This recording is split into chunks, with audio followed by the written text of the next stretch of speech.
yung pinaka-love ko sa pagkatao ng nanay ko, yung pag-aasikaso niya. O minsan titirahan niya ako ng pagkain. May isang mangkok doon na may pangalan ko pa. Pag ganun mo ng food cover, sa akin to. Ako may favorite niya ni. Ganon. Gusto ko sa nanay ko, ano siya, makulit.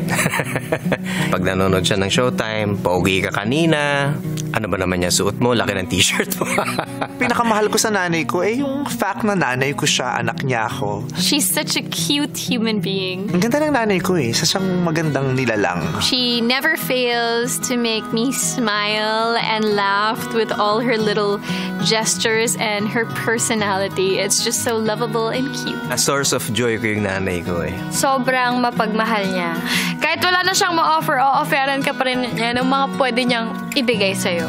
Una sa lahat, napakaswerte ko kasi dalawa yung mami ko. Mahal na mahal ko nanay ko sa Korea at syempre nanay ko dito, si Mami Vice. Si Mama RC, tinanggap niya ako parang totoong anak niya. Si Mama Gay naman, nung pinakamabigat na nangyari sa buhay ko, umuwi siya rito para samahan ako. Pinaka-best part that your mom is still your mom no matter how old you are. Okay, standby po. Alright! Oling. Ano yan? I love most about my mom when she takes time off of her work and cook the best food for me and Kuya Kyle. I love her way of cooking and it's very masarap. Sir, growing up, ano usually yung kinakagalit ng mom mo? And paano siya magalit? So, yung mommy ko, when I was growing up, hindi siya cute. Kasi sumasakit talaga yung ulo ng mommy ko sa akin dahil medyo pasaway talaga ako nung dalaga ako. Ayaw niya kasi yung yung gumagala ako sa mga kung saan lugar na mga delikado kasi. Tumatakas ako sa bahay. Pag hindi ako nag-share sa nanay ko sa Korea, nagtatampo siya, nagagalit siya. Sumingi ako sa kanya ng pera. Ayaw niya akong bigyan. Ang ginawa ko, yung binubunot niya, ginanon ko ng paa ko, hinabol niya ako ng walis tambo. Nanay ko kasi OC.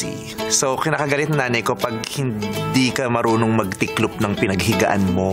Pag madumi yung bahay, pag magulo yung mga gamit namin. Ang nanay ko, pag nagagalit yan, kasi mataas ang boses ng nanay ko Tapos ba English yun Okay! What are you doing? Ganyan! Pag ako namatay, wala nang gaganyan sa inyo. Wala nang mag-aasikaso sa inyo. 너 왜 그래 전화도 안 했어? 전화는 한번 해야 될 거 아니야? Ay, Reggie! Saan ka naman galing? Matalak talaga yung nanay ko. Daming check-up. Magulo-gulo ng bahay. Ang dami-dami niyo dito. Wala man lang ganyan. Talaga, sinasabi ko sa'yo, hindi ka nakikinig sa akin. Umuwi ka na. Pero ano naman yung nagpapangiti sa mama? Pera. Cash, yan. Siyempre, pera. Charot, hindi. Basta magkakasama kaming family. Pag nakikita niya yung mga apo niya, Pag dumadalaw ako sa bahay na may dala akong pizza, Nanay ko naman sa Korea. Pag umuwi ako sa Korea, binibigay ko siya dry mango. Tuwang-tuwa siya, nakangiti siya. Pag nagkikita-kita kami, yun yung pinakamasaya, nakikita ko siya. yung pang-dog show namin sa kanya, pagtatawag siya sa akin sa telepono yung, "Hello, Tuy." Sasabi ko, "Ano naman yung mother?" Ganon. Ano namang wish mo na sana magawa mo pa with your mom?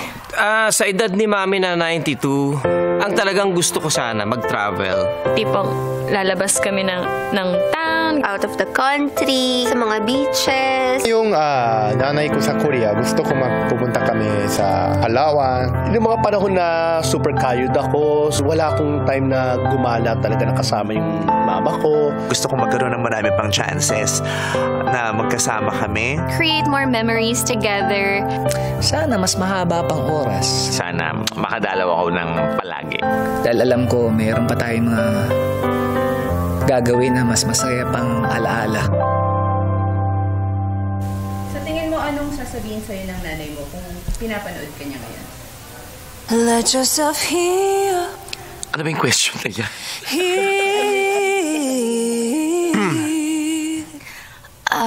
Patay na kasi yung mama ko. Siguro yung sasabihin sa akin ng mama ko, sobrang magiging proud siya kasi sobrang suporta niya. Sana andito siya.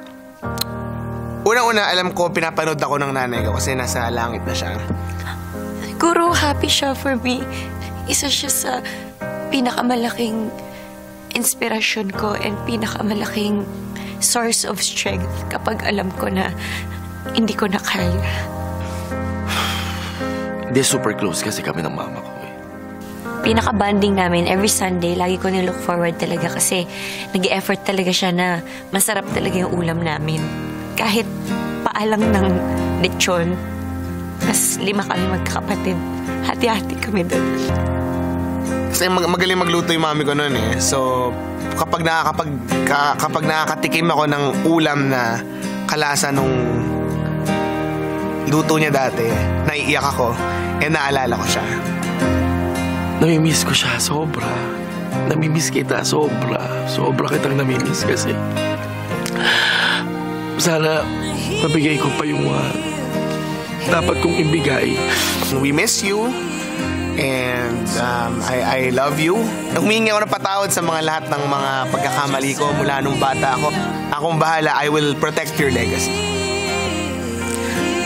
Thank you for guiding me, for helping me get through all my problems. And thank you kahit di kita nakikita.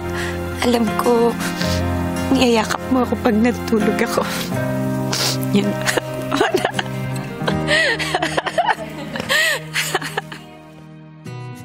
Dear Mama, For your unselfish, unconditional, and amazing and beautiful and priceless love, thank you. For the sacrifice you did for us.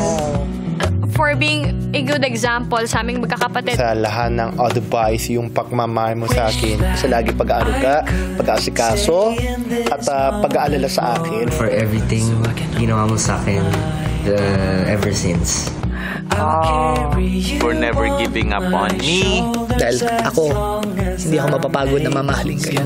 I do know that you've made many mistakes and I just wish that you could forgive yourself for those mistakes. Yun ang ayaw namin makita, yung mamroblema ka pa para sa amin at dahil sa amin. Kaya sana pagbigyan mo kami.